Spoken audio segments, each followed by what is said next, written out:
ओम श्री परमात्मने नमः। ओम नमो भगवते वासुदेवाय। श्रीमद् भागवतम महापुराण तृतीय स्कंध अध्याय 32वां। धूम मार्ग और अर्चिराति मार्ग से जाने वालों की गति का और भक्ति योग की उत्कृष्टता का वर्णन। श्री कपिल देव जी कहते हैं कि माता जी, जो पुरुष घर में रहकर सकाम भाव से गृहस्थ के धर्मों का पालन करता है और उनके फल स्वरूप अर्थ एवं काम का उपभोग करके फिर उन्हीं का अनुष्ठान करता रहता है, वह तरह तरह की कामनाओं से मोहित रहने के कारण भगवत धामों से विमुख हो जाता है और यज्ञों द्वारा श्रद्धा पूर्वक देवता तथा पितरों की ही आराधना करता रहता है। उसकी बुद्धि उसी प्रकार की श्रद्धा से युक्त रहती है। देवता और पितर ही उसके उपास्य रहते हैं, अतः वह चंद्रलोक में जाकर उनके साथ सोमपान करता है और फिर पुण्य क्षीण होने पर इसी लोक में लौट आता है। जिस समय प्रलय काल में भगवान शेष शैया पर शयन करते हैं, उस समय सकाम गृहस्थाश्रमियों को प्राप्त होने वाले ये सब लोक भी लीन हो जाते हैं। जो विवेकी पुरुष अपने धर्मों का अर्थ और भोग विलास के लिए उपयोग नहीं करते, बल्कि भगवान की प्रसन्नता के लिए ही उनका पालन करते हैं, वे अनासक्त प्रशांत शुद्ध चित्त निवृत्ति धर्म परायण ममता रहित और अहंकार शून्य पुरुष स्वधर्म पालन स्वरूप सत्व गुण के द्वारा सर्वथा शुद्ध चित्त हो जाते हैं। वे अंत में सूर्य मार्ग, अर्ची मार्ग या देवयान के द्वारा सर्वव्यापी पूर्ण पुरुष श्री हरि को ही प्राप्त होते हैं, जो कार्य कारण रूप जगत के नियंता, संसार के उपादान कारण और उसकी उत्पत्ति पालन एवं संहार करने वाले हैं। जो लोग परमात्म दृष्टि से हिरण्य गर्भ की उपासना करते हैं, वे दो पदार्थ में होने वाले ब्रह्मा जी के प्रलय पर्यंत उनके सत्य लोक में ही रहते हैं। जिस समय देवादि से श्रेष्ठ ब्रह्मा जी अपने द्विपार्थ काल के अधिकार को भोग कर पृथ्वी, जल, अग्नि, वायु, आकाश, मन, इंद्रिय, उनके विषय, शब्द आदि और अहंकार आदि के सहित संपूर्ण विश्व का संहार करने की इच्छा से त्रिगुणात्मिका प्रकृति के साथ एक रूप होकर निर्विशेष परमात्मा में लीन हो जाते हैं, उस समय प्राण और मन को जीते हुए वे विरक्त योगी गण भी देह त्याग कर उन भगवान ब्रह्मा जी में ही प्रवेश करते हैं और फिर उन्हीं के साथ परमानंद स्वरूप पुराण पुरुष पर ब्रह्म में लीन हो जाते हैं। इससे पहले वे भगवान में लीन नहीं हुए, क्योंकि अब तक उनमें अहंकार शेष था।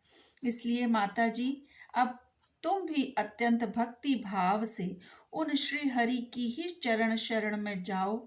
समस्त प्राणियों का हृदय कमल ही उनका मंदिर है। तुमने भी मुझसे उनका प्रभाव सुन लिया है। वेद गर्भ ब्रह्मा जी भी, जो समस्त स्थावर जंगम प्राणियों के आदि कारण हैं, मरीचि आदि ऋषियों, योगेश्वरों, सनकादिकों तथा योग प्रवर्तक सिद्धों के सहित निष्काम कर्म के द्वारा आदि पुरुष पुरुष श्रेष्ठ सगुण ब्रह्म को प्राप्त होकर भी भेद दृष्टि और कर्तव्य अभिमान के कारण भगवत दीक्षा से जब सर्ग काल उपस्थित होता है, तब काल रूप ईश्वर की प्रेरणा से गुणों में क्षोभ होने पर भी पूर्ववत प्रकट हो जाते हैं। इसी प्रकार पूर्वोक्त ऋषिगण भी अपने अपने कर्मानुसार ब्रह्मलोक के ऐश्वर्य को भोग कर भगवत दीक्षा से गुणों में क्षोभ होने पर पुनः इस लोक में आ जाते हैं। जिनका चित्त इस लोक में आसक्त है और जो कर्मों में श्रद्धा रखते हैं, वे वेद में कहे हुए काम में और नित्य कर्मों का सांगोपांग अनुष्ठान करने में ही लगे रहते हैं। उनकी बुद्धि रजोगुण की अधिकता के कारण कुंठित रहती है। हृदय में कामनाओं का जाल फैला रहता है और इंद्रियां उनके वश में नहीं होती। बस अपने घरों में ही आसक्त होकर वे नित्य प्रति पितरों की पूजा में लगे रहते हैं। ये लोग अर्थ, धर्म और काम के ही परायण होते हैं। इसलिए जिनके महान पराक्रम अत्यंत कीर्तनीय हैं, उन भव भयहारी श्री मधुसूदन भगवान की कथा वार्ताओं से तो ये विमुख ही रहते हैं। हाय, विष्ठा भोजी कुकर सूकर आदि जीवों के विष्ठा चाहने के समान जो मनुष्य भगवत कथामृत को छोड़कर निंदित विषय वार्ताओं को सुनते हैं, वे तो अवश्य ही विधाता के मारे हुए हैं। उनका बड़ा ही मंद भाग्य है। गर्भाधान से लेकर अंत्येष्टि तक सब संस्कारों को विधि पूर्वक करने वाले ये सकाम कर्मी सूर्य से दक्षिण ओर के पितृयान या धूम मार्ग से पितृश्वर अर्यमा के लोक में जाते हैं और फिर अपनी ही संतति के वंश में उत्पन्न होते हैं।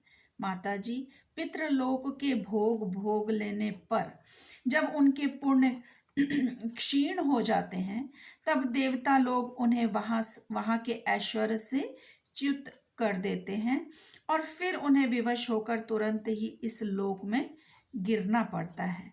इसलिए माता जी, जिनके चरण कमल सदा भजने योग्य हैं, उन भगवान का तुम उन्हीं के गुणों का आश्रय लेने वाली भक्ति के द्वारा सब प्रकार से मन, वाणी और शरीर से भजन करो। भगवान वासुदेव के प्रति किया हुआ भक्ति योग तुरंत ही संसार से वैराग्य और ब्रह्म साक्षात्कार रूप ज्ञान की प्राप्ति करा देता है। वस्तुतः सभी विषय भगवत रूप होने के कारण समान है। अतः जब इंद्रियों की वृत्तियों के द्वारा भी भगवत भक्त का चित्त उनमें प्रिय अप्रिय रूप विषमता का अनुभव नहीं करता, सर्वत्र भगवान का ही दर्शन करता है, उसी समय वह संग रहित सब में समान रूप से स्थित, त्याग और ग्रहण करने योग्य दोष और गुणों से रहित, अपनी महिमा में आरूढ़ अपने आत्मा का ब्रह्म रूप से साक्षात्कार करता है। वही ज्ञान स्वरूप है, वही पर ब्रह्म है, वही परमात्मा है और वही ईश्वर है, वही पुरुष है, वही एक भगवान स्वयं जीव, शरीर, विषय, इंद्रियों आदि अनेक रूपों में प्रतीत होता है। संपूर्ण संसार में आसक्ति का भाव हो जाना, बस यही योगियों के सब प्रकार के योग साधना का एकमात्र अभीष्ट फल है।